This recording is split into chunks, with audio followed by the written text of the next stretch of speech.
So physical barrier, जैसे कि मैंने कहा, कि आपके बॉडी का डिफेंस मैकेनिज्म होता है। डिफेंस यानी कि बॉर्डर में जो सिक्योरिटी फोर्स रहते हैं ना, वो कैसे प्रोटेक्ट करते हैं। कुछ भी बाहर से आने नहीं देते हैं, आते हैं तो फिर उसको प्रोटेक्ट करने की कोशिश करते हैं जगह को। तो ठीक उसी तरह ये हमारा एक फिजिकल बैरियर्स जो है, जैसे कि आपका स्किन, ये स्किन के नीचे आपके पूरे ब्लड वेसल्स है, ब्लड है, अलग अलग चीजें हैं, अंदर घुसने का। कैसे डोर्स होते हैं आपके घर पे, डोर्स एंड विंडोज होते हैं। कुछ भी अनइजी होता है तो सीधा आप बंद कर देते हैं, फिर आप अंदर प्रोटेक्टेड रहते हैं। ठीक उसी तरह हमारा अंदर के एनवायरनमेंट को भी प्रोटेक्ट करने के लिए पूरा हमारा स्किन जो है कवर प्रोवाइड करता है। तो स्किन सबसे पहले आपका डिफेंस मैकेनिज्म का सबसे पहला बैरियर है। इसके अंदर से चीजें नहीं जा सकते हैं। जब तक आपका स्किन में कट ना लगे, तब तक उसके अंदर से वो कुछ भी अंदर नहीं घुस सकते हैं। तो सबसे पहला वो। Next is mucosal membranes. Mucosa यानी कि आपका एक स्लाइमी स्लाइमी सा ऐसा चिपचिपा सा चीज चीज होता है, आपके बॉडी के अंदर पूरा रहता है। आपके गट के लाइनिंग में है, आपके जीभ में है, माउथ में है। वो जो आप थोड़ा सा गीला गीला चिपचिपा सा फील करते हैं ना, जैसे कि आपका खाद्य नली भी है, उसके अंदर से भी क्या होता है, एकदम अंदर ऊपर के तरफ में एक लेयर फॉर्म होता है, म्यूकोजा का। वो स्लाइमी स्लाइमी चीज का, चिपचिपा वाली चीज का। तो उससे क्या होता है, जो अंदर वाला जो स्किन है ना, जो सेल्स है, वहां तक चीज वो ऐसे नहीं पहुंच पाते हैं। हमारा मुंह क्या है, खुली चीज है, तो इसके अंदर से भी अंदर जा सकते हैं वायरस।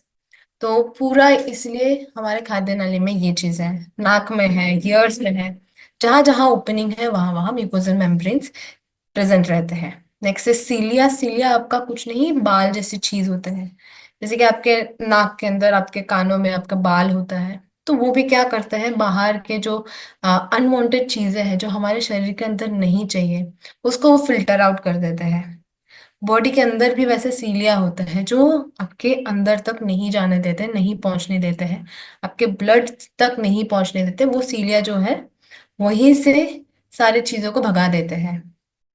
फिर आता है आपका बॉडी टेम्परेचर। बॉडी टेम्परेचर में मोस्टली क्या होता है, बुखार आना। सिंपल है वो चीज। तो बुखार आना भी आपका एक बॉडी का डिफेंस मैकेनिज्म ही है। सो बुखार जब आता है तो आपके बॉडी टेम्परेचर हाई होता है, आपका जो नॉर्मल है उससे ज्यादा तापमान बढ़ जाता है। तो उसमें क्या होता है, कुछ कुछ जो वायरस है जो बाहर से आया हुआ है, वो इतना हाई टेम्परेचर में वो सरवाइव नहीं कर सकते, वो मर जाते हैं। एंड उसी के लिए ही हमारा बॉडी जो है वो टेम्परेचर को राइज कर देते हैं, ताकि वो जो वायरस आया है वो कुछ नुकसान ना पहुंचाए, वो उधर ही मर जाए। बट क्या होता है, ये डिफेंस जब भी यू नो हमारा बॉडी में होने लगते हैं, हम तुरंत क्या करते हैं, हम एक पैरासिटामोल खा लेते हैं, और फिर हम उस प्रॉब्लम को लंबे समय तक खींचने देते हैं। अभी आपका जब टेम्परेचर बढ़ गया और आपने क्या किया, तुरंत ही गोली खा के ना टेम्परेचर को वापस से डाउन कर दिया, तो वो वायरस भी नहीं मिला, वो वायरस जिंदा रहा। और वायरस जिंदा रहा मतलब क्या है, वो एक से दो, दो से पांच, पांच से 10 होंगे। तो वो धीरे धीरे उसका भी बढ़ गया। फिर आपका जो प्रॉब्लम था, जो बीमारी थी एक्चुअल वाली, वो तो वहीं का वहीं रहा, वो तो बढ़ता गया। इसलिए क्या होता है, कभी भी ऐसे मौसम चेंज होते हैं, आप थोड़ा सा हल्का सा सर्दी लगता है, फ्लू होता है, कफ होता है, कोल्ड होता है, और उस टाइम में आपका जो टेम्परेचर है वो हाई हो जाता है। और उसका रीजन वही है कि आपका बॉडी में वो वायरस बॉडी खुद मारना चाह रहा है। अगर उस टाइम ने आपका बॉडी का टेम्परेचर आपने डाउन कर दिया ना, तो क्या होगा, आपका वो वायरस जिंदा रह जाएगा बॉडी में। इसलिए हमें ऐसे ही ऊपर से थोड़ा सा बुखार आ गया तो सीधा गोली लेके नहीं सो जाना है। बॉडी को उतना टाइम देना है कि वो खुद उस वायरस को मार पाए। या तो क्या करना होता है, यूजुअली जब भी बुखार आता है ना, हम गरम गरम पानी में पाँव रखते हैं। तो पैर से क्या होता है, अंदर से वो टेम्परेचर जो है हमारे बॉडी में वो हाई कर देते हैं, हम बाहर से वो हाई करवा देते हैं। और वो हाई टेम्परेचर से वो वायरस मर जाता है, और फिर धीरे धीरे हमारा बॉडी का टेम्परेचर जो है वो नॉर्मल होने लग जाते हैं।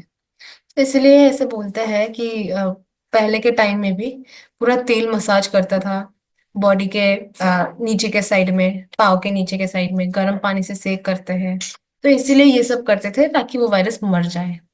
Next is pH. पीएच में ऐसा होता है कि एसिडिक हो गया, बेसिक हो गया।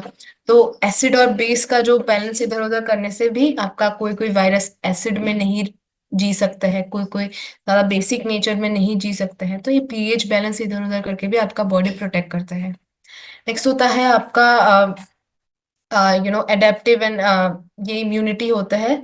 सो इसमें आपका बेसिकली क्या होता है, सॉरी, हाँ, अलग अलग सेल्स होते हैं।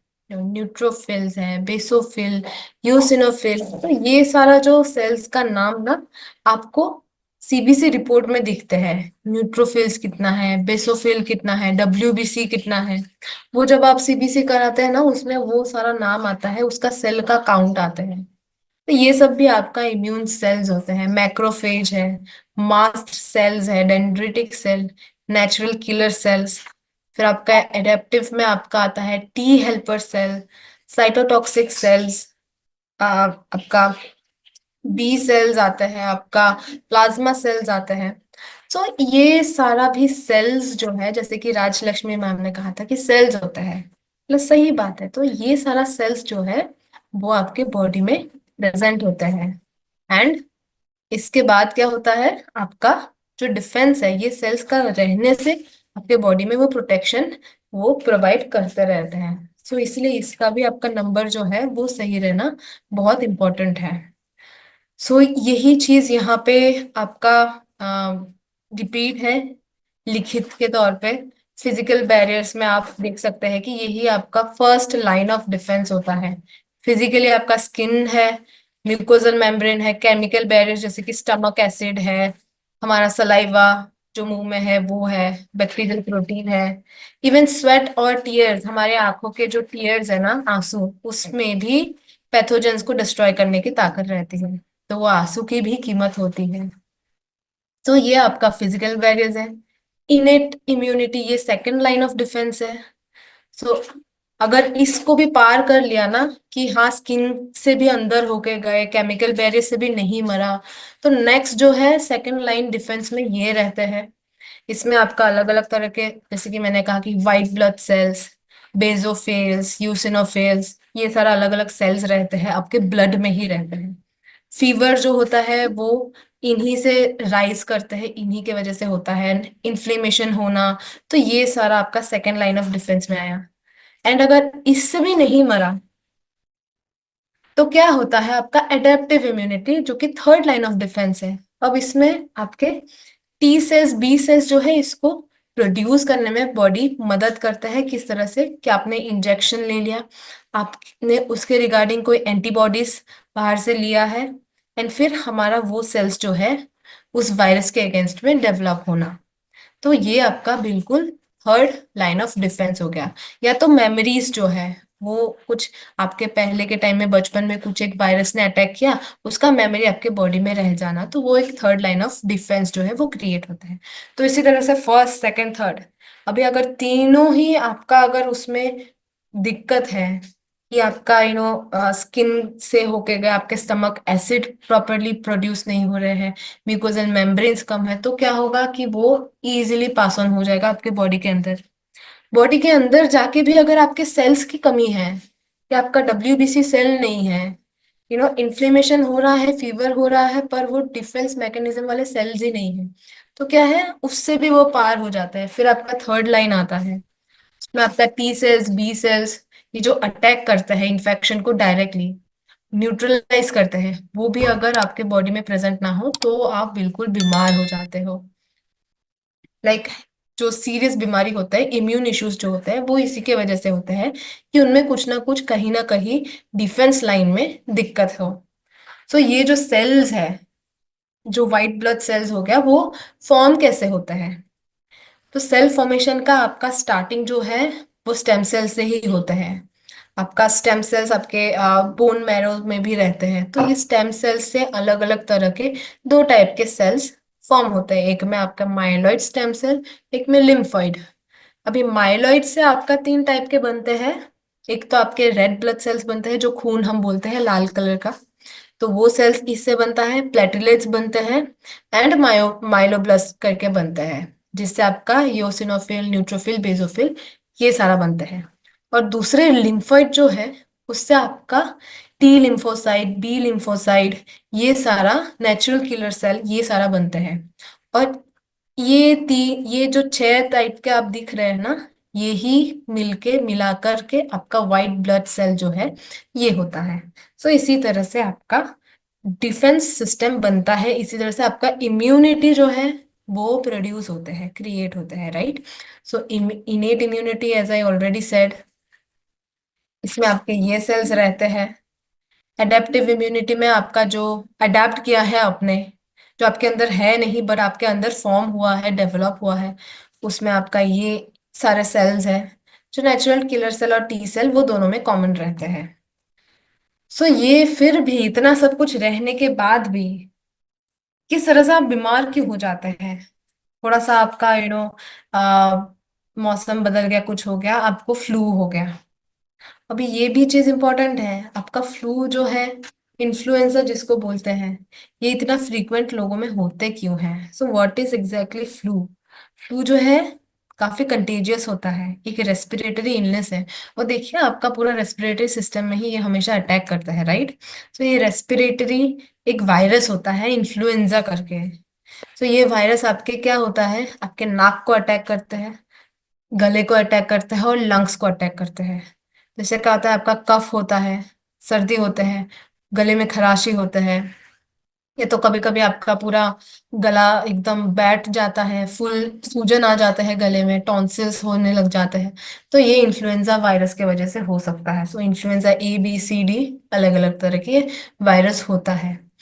सो ये एक एग्जाम्पल है, जैसे ही ये वायरस आपके अंदर आया, जैसे ही वो सीजन बदला, ये वायरस आपके एयर में है, फिर आपके बॉडी के अंदर गया, तो जाने के बाद होता क्या है? सबसे जो पहला स्टेप है वो वायरस को पहचानना, इम्यून सिस्टम के थ्रू वो वायरस को पहचानना। तो वो चीज सबसे पहले होती है। तो उसके बाद क्या होता है, आपके बॉडी ने आपके वायरस को पहचान लिया, फिर होता है एक्टिवेशन। ऐसा नहीं है कि बिल्कुल पूरा टाइम ही एकदम एक्टिव रहते हैं। जैसे ही किसी वायरस को पहचानते हैं तभी वो चीज एक्टिव होता है, आपका इम्यून सेल्स जो है वो एक्टिव होते हैं डिस्ट्रॉय करने के लिए उस वायरस को। फिर होता है आपका मेमोरी। वो चेक करेंगे कि इस वायरस के रिगार्डिंग मेरे पास मेमोरी है कि नहीं, लाइक कोई डेटा है क्या, कि पहले हुआ था क्या ऐसा। तो वो खुद के मेमोरी को चेक करते हैं कि ऐसा अगर हुआ है तो उसी टाइप का हमें डिफेंस जो है, उसी टाइप का हमें सिमिलर चीज हमें बॉडी में बनाना है, जिससे वो वायरस मर जाएगा। क्योंकि हर एक वायरस हर एक तरह के एंटीबॉडीज से नहीं मरते हैं, उनका स्पेसिफिक अलग अलग एंटीबॉडीज बनता है। सो ये भी इम्पोर्टेंट है, इसलिए मेमोरी का होना। अभी इधर दिक्कत कहाँ आती है?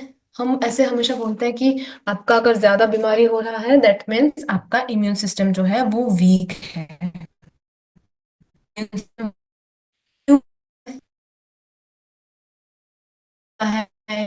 Immune system weak है, तो वो वायरस जाके बैठ गए, एंड आपका जो डिफेंस होना चाहिए वो उस वायरस को पहचान ही ना पाए, उसके लिए कुछ सिस्टम बना ही नहीं।